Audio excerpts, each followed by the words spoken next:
the Tates have been, the victims of what it looks like to me like a hit job, right? Maybe I might be a little bit biased from being their friends and knowing them personally, then seeing these, charges come out of nowhere, and I'm like, this doesn't make sense. I've spent a good amount of time with these guys. They're not human traffickers. They're not rapists. Like, this doesn't make sense. Like, are they being targeted, and why? They are 100% being targeted. There is no question about it. There are a multitude of reasons for why they're being targeted. None more easier to ascertain than what they say and what their message is.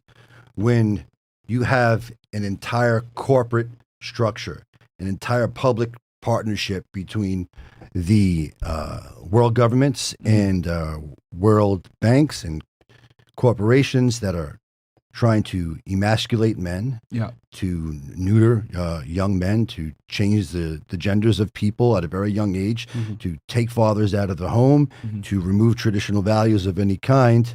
That is a fact, right? And then when you look at Andrew and Tristan and their ability to put out a message on Twitter, on Rumble, on TikTok, whatever it's going to be, and get 10 million men, 10 million young boys who may have not have changed their lives, and get those guys to jump up and go to the gym and say, hey, I can be somebody, and maybe I am being programmed, and maybe I should question things, and maybe it is okay to be a man. Well, wait a second. It is okay to be a man. Men are good. Men are awesome. Men are powerful. There's a lot of good things in the world that happen because of men. I'm going to stand up and be the best man that I can be.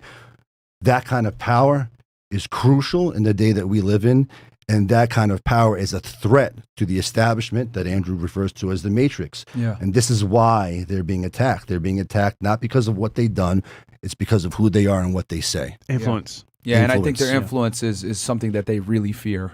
If you can get a bunch of men to, you can galvanate them to become better versions of themselves, they're not going to tolerate disrespect and BS and a bunch of people that don't necessarily appreciate them.